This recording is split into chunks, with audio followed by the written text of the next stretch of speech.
안녕하세요, 여러분. 5월 19일 금요일 아침입니다. 오늘도 하루 한 말씀, 우리 다니엘의 말씀을 함께 보려고 합니다.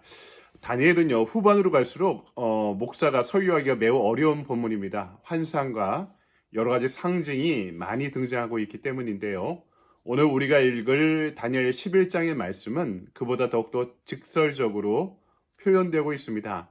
하지만 이것도요, 그 역사적인 배경을 알지 못하면 매우 이해하기에 난해한 본문인데요. 한번 말씀을 같이 보도록 할까요? 다니엘 11장의 말씀입니다. 여러분, 집에서 묵상하실 때는 전체를 읽어야지만 좀 그 맥락이 이해될 수 있을 것 같은데요. 시간 관계상 11장 40절로부터 45절까지의 말씀만 제가 봉독해 올리도록 하겠습니다.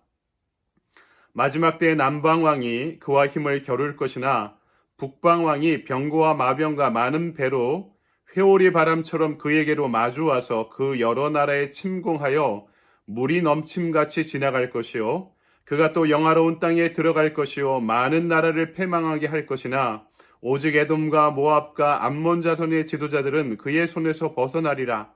그가 여러 나라들의 그의 손을 펴리니 애굽 땅도 면하지 못할 것이니 그가 권세로 애굽의 금, 은과 모든 보물을 차지할 것이요 리비아 사람과 구스 사람이 그의 시종이 되리라. 그러나 동북에서부터 소문이 이르러 그를 번민하게 하므로 그가 분노하여 나가서 많은 무리를 다 죽이고 멸망시키고자 할 것이요 그가 장막 궁전을 바다와 영화롭고 거룩한 산 사이에 세울 것이나 그의 종말이 이르리니 도와줄 자가 없으리라. 아멘. 주님의 말씀입니다. 주님께 감사드립니다. 오늘 말씀 가지고 남방왕과 북방왕의 싸움이다라는 제목으로 말씀을 증거하려고 합니다. 구약에서요, 다니엘서가 거의 맨 끝에 있는, 역사적으로 맨 끝에 있는 말씀이죠. 그리고 이제 복음서로 들어가면 예수님이 이 땅에 탄생하시고 공생애를 시작하시는 장면이 시작됩니다. 근데 이 중간에 신약과 구약의 중간에 한 400년 동안의 공백기가 있습니다. 이것을 신구약 중간 시기 이렇게 표현을 하는데요. 이 신구약 중간기에 해당하는 예언이 다니엘서에 기록되어 있죠. 오늘 우리가 읽은 남방왕과 북방왕의 싸움도요. 신구약 중간 시대에 실제로 이루어졌던 역사적인 사건을 예언하고 있습니다. 이 시기에 이스라엘은 말 그대로요. 주변 열강들의 다툼 속에서요. 고래 싸움에 새우등 터지는 그런 경험을 하게 됩니다. 요새 한반도의 상황과 매우 유사하죠. 근데 이 시기의 성도들은 다니엘서를 읽으면서 이 예언이 그래서 이렇게 기록됐구나 하는 것을 깨닫게 되는 거죠. 그 가운데 하나님의 경륜을 믿으면서 여전히 우리와 동행하시고 보호하시는 하나님의 손길을 의지하게 되었던 것입니다. 그렇다면 오늘 본문에 나온 남방왕과 북방왕의 싸움은 뭘까요? 여러분 5절부터 45절 끝절까지 이 남방왕과 북방왕의 싸움을 기록해 놓고 있습니다. 알렉산더의 그리스 제국이 알렉산더의 죽음과 함께 4개의 나라로 찢어집니다. 그 밑에 군사령관이 4명이 있었는데 이 사령관 4명이 나라를 찢어 가진 것이죠. 그 중에 2나라가 특별히 끝까지 남게 되었고요. 이스라엘에게 아주 지대한 영향을 끼칩니다. 오늘 우리가 읽은 말씀은 이 2나라의 흥망성쇠를 기록해 놓고 있죠. 이 2나라는 이집트의 근거를 둔 프톨레마이오스 왕조였고요. 또 하나는 시리아의 근거를 둔 셀루키드 왕조입니다. 근데 이집트가 이스라엘의 서남쪽에 있죠. 그래서 남쪽에 있다 그래서 이 왕을 남방왕이라고 지칭하고 있고요. 시리아는 동북쪽에 있는데요. 북쪽에 있다라고 해서 시리아를 북방왕, 셀루키드 왕조를 북방왕으로 이렇게 지칭하고 있습니다. 이 2나라는 남방왕과 북방왕은요. 전쟁과 화친을 계속 반복하면서 성장했습니다. 근데 처음에 주도권을 갖고 있던 것은요. 이집트의 근거를 두었던 프톨레마이오스 왕조였어요. 나중에 힘을 가진 나라가 시리아의 근거를 두고 있던 셀루키드 왕조였습니다. 이 2나라가 힘을 가진 시기에는 이들은 당연히 이스라엘을 침공하고 노략질하고 하나님을 믿는 신앙에 여러 가지 영향을 끼치게 되었던 것입니다. 오늘 이 예언의 기록은요. 여러 가지 사건으로 인해서 남방 왕조와 북방 왕조 간에 서로가 복수의 복수를 끊임없이 이어가는 그 역사, 잔혹한 역사를 기록해 놓고 있습니다. 처음에 이스라엘을 차지한 것은 제가 전에도 말씀드렸는데요. 남방왕이었습니다. 프톨레마이오스 왕조였죠. 이 나라는 이 정복은 했지만 간섭은 하지 않고요. 여호와 신앙에 영향을 끼칠 생각도 없었습니다. 반면에 남방왕을 몰아내고 돌아오던 중에 북방왕이 셀류키드 왕조가 이스라엘을 침략합니다. 그리고 이 셀류키드 왕조는 이스라엘에게 너무나 심각한 박해를 자행하게 되었던 거죠.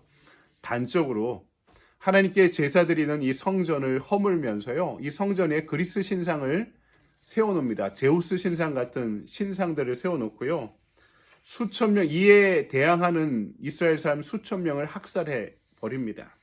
그리고 이스라엘이 금기시하고 있는 돼지로 제사를 드리면서 하나님과 이스라엘을 조롱하기까지 했던 거죠. 야, 이제 심각한 이 박해 현장이 이제 우리 민족의 역사에 찾아오게 될 거인데, 오늘 다니엘이 이야기하고자 하는 것은, 그리고 다니엘서 전체를 관통하고 있는 것은요, 하나님의 경륜입니다. 하나님의 경륜. 이게 뭘까요? 하나님이 역사를 붙잡고 계시다는 것이죠. 하나님의 돌보심과 경륜이 이 심각한 고난과 박해의 현장에도 지속되고 있다는 것입니다. 마치 다니엘을 사자굴 속에서도 살리시며 하나님의 살아계심을 증명하셨듯이, 수많은 왕조가 흥왕성쇠를 거듭하면서도 다니엘이 끝까지 지혜로운 재상으로 남아 있었듯이, 주변의 환경이 박해와 고난으로 변화되어도 하나님께서 붙잡아 주시는 그 손길은 믿을 수 있다는 것입니다. 그래서 이 예언을 허락하셨던 것이죠. 하나님을 그래서 아는 백성들은 제국의 흥망성쇠의 비밀도 알고 있기 때문에 그 고난을 견뎌낼 수 있다는 것이 다니엘서가 쓰여진 목적이었던 것입니다. 우리도 마찬가지죠. 지금 전 세계가 삼중고를 앓고 있습니다. 팬데믹 상황이었죠. 또 우크라이나 전쟁이 일어났죠. 미국과 중국이 전 세계적인 패권 경쟁을 일으키고 있습니다. 이제는 이게 지역적으로 이루어지는 것이 아니라 전 세계가 몸살을 앓고 있는 시대가 되었습니다. 또 이민사회 안에서도 마찬가지죠. 내 신분 문제로, 경제적인 문제로, 또 언어가 힘들어서 여러 가지 어려움으로 인해 이민 생활에서 겪는 고통과 또 어려움이 얼마나 많습니까? 나나 또 내 자녀들이 또 불이익을 당하지는 않을지 걱정이 많습니다. 어찌 보면은요, 안정되지 않은 이민 사회에서 이민자로 살아간다는 것 자체가 어떻게 보면 박해의 현장과도 같다는 생각을 하게 됩니다. 사랑하는 여러분, 그렇지만 오늘 말씀이 분명히 이야기하죠. 하나님의 경륜을 의지해라. 오늘 말씀 이 한 가지만 기억해도 됩니다. 세상에 강해 보이는 나라들, 역사의 주인공처럼 보이는 나라도요, 결국에는 흥망성쇠를 거듭하며 망하게 된다는 것이죠.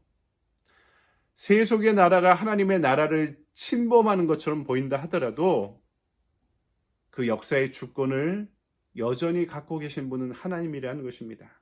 그렇다면은 내 절망적인 상황도 마찬가지죠. 우리가 사나 죽으나 하나님의 손에 붙잡힌 바 된 존재라는 것을 잊지 말아야 하는 것입니다. 성경이 이것을 명백하게 증거해주고 있는 것이죠. 역사도 제국도 하나님의 손에 달려 있으면 하물며 나와 같은 존재는 얼마나 하나님께서 붙잡고 계실까?